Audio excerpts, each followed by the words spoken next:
Welcome back. ఉమ్మడి ఖమ్మం జిల్లా వ్యాప్తంగా భానుడితో ప్రజలు బెంబెలెత్తిపోతున్నారు. ఉదయం 9 గంటల నుంచి సాయంత్రం 6 గంటల వరకు ఎండ వేడిమి ఉక్కపోతుతో ప్రజలు బయటకి రావాలంటేనే వణికిపోతున్నారు. సాధారణ ఉష్ణోగ్రతల కంటే పగటి ఉష్ణోగ్రతలు అత్యధికంగా నమోదవుతున్నాయి. జిల్లా వ్యాప్తంగా పగటి ఉష్ణోగ్రతలు సగటున 35 డిగ్రీల నుంచి 40 డిగ్రీలకు చేరువవుతున్నాయి. సింగరేణి ఓపెన్ కాస్ట్లు ఉన్న ప్రాంతాల్లో సూర్యతాపంతో కార్మికులు అవస్థలు పడుతున్నారు. ఖమ్మం జిల్లా వ్యాప్తంగా రోజురోజుకి పెరుగుతోన్న ఎండల తీవ్రతపై మరింత సమాచారాన్ని మా ప్రతినిధి రవికిరణ్ అందిస్తారు. ఉమ్మడి ఖమ్మం జిల్లా వ్యాప్తంగా సాధారణం కంటే ఎక్కువగా ఉష్ణోగ్రతలు నమోదవుతున్నాయి. గడిచిన 4 రోజులుగా ఉష్ణోగ్రతలు అయితే పెద్ద ఎత్తున నమోదవుతున్న సిచ్యువేషన్ అయితే ప్రస్తుతం ఖమ్మం జిల్లా వ్యాప్తంగా కనపడుతుంది.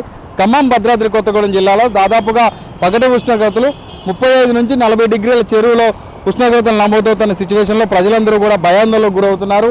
మార్చి మొదటి వారం నుండి ఈ విధంగా ఎండలుంటే రాబో ఏప్రిల్లో కావచ్చు, పెద్ద ఎత్తున మేలో కావచ్చు ఎండలు ఎక్కువగా ఉండే అవకాశం ఉంటుందని ఇప్పటికే వాతావరణ శాఖ హెచ్చరికల నేపథ్యంలో ప్రజలందరూ కూడా అప్రమత్తంగా ఉండాలని ఇటు వైద్యులు అలాగే వాతావరణ శాఖ నిపుణులు కూడా తెలియజేస్తున్నారు. జిల్లాలో ఉన్నటువంటి పనులకు సంబంధించి ప్రధానంగా వ్యవసాయ ఆధారిత పనులకు వెళ్లే వాళ్ళు కావచ్చు, అలాగే ఉపాధి హామీ కూలీలు కావచ్చు, ఎవరు కూడా ఈ ఎండలో పని చేయలేని పరిస్థితి అయితే కనపడుతుంది. ఉదయం 9 గంటల నుంచి సాయంత్రం 5 గంటల వరకు కూడా ఎండ వేడి ఉక్కపోత వడగాల్పులు పెద్ద ఎత్తున వస్తున్నాయి. అలాగే రాత్రి వేళల్లో అత్యల్ప ఉష్ణోగ్రతలు నమోదు కావడం, అలాగే వాతావరణం అంతా కూల్ కావడం, మంచు కురుస్తుండడంతో రెండు వాతావరణాల వల్ల ప్రజలందరూ కూడా అనారోగ్యాల బారిన పడుతున్న పరిస్థితి కనపడుతుంది. జిల్లాలో వృద్ధులు కావచ్చు, చిన్నపిల్లలు కావచ్చు చాలా ఇబ్బందులు ఎదుర్కొంటున్నారు, అనారోగ్యాల బారిన పడుతున్న పరిస్థితి కనపడుతుంది. ముఖ్యంగా ఖమ్మం జిల్లాకు సంబంధించి, కొత్తగూడెం జిల్లాకు సంబంధించి 2 జిల్లాల్లో ఉన్నటువంటి సింగరేణి ఓపెన్ కాస్ట్లు ఏవైతే ఉన్నాయో ఓపెన్ కాస్ట్లో ఉన్నటువంటి సత్తుపల్లి కావచ్చు, మనుగూరు కావచ్చు, కొత్తగూడెం కావచ్చు, ఇల్లందు కావచ్చు ఆ ప్రాంతాల్లో వేడి ఉక్కపోత మరింతగా ఉంది. సింగరేణి కార్మికులు కూడా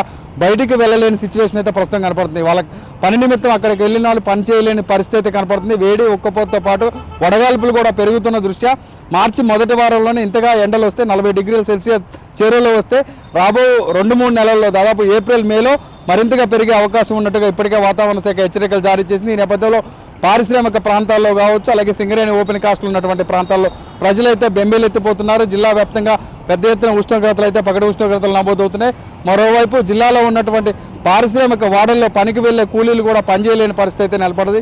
అలాగే ఉపాధి కూలీలు, పొలాల దగ్గరికి వెళ్ళి పనిచేసే వ్యవసాయ కూలీలకు కూడా ప్రస్తుతం వ్యవసాయ సీజన్ నడుస్తుంది. పత్తి కావచ్చు, మిర్చి కావచ్చు, వీటికి సంబంధించిన పంట పనుల కోసం వెళ్ళినటువంటి కూలీలు కూడా పని చేయలేని పరిస్థితిలో వాళ్ళంతా కూడా అనారోగ్యాల బారిన పడుతున్నారు. ఇప్పటికే అధికారులు అయితే దీని మీద పూర్తి స్థాయిలో కసరత్తు అయితే చేపట్టారు.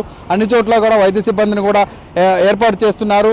ముఖ్యమైనటువంటి ప్రాంతాల్లో వైద్య శిబిరాలు ఏర్పాటు చేయడం, దాంతోపాటుగా ఎండ వేడిమి ఎక్కువగా నమోదయ్యేటటువంటి ఉష్ణోగ్రతలు నమోదయ్యే ప్రాంతాల్లో సత్వరం వాళ్ళకి రక్షణ చర్యలు చేపట్టాలని ఇప్పటికే ప్రభుత్వం సంకల్పించింది. దీనికి సంబంధించి జిల్లా ఉన్నతాధికారులు కూడా దీని మీద రివ్యూస్ కూడా చేస్తున్న పరిస్థితి ప్రస్తుతం ఉమ్మడి ఖమ్మం జిల్లా వ్యాప్తంగా కనపడుతుంది. ఇక్కడ పరిస్థితి వీడియో జర్నలిస్ట్ గణేష్ కిరణ్, ఖమ్మం జిల్లా.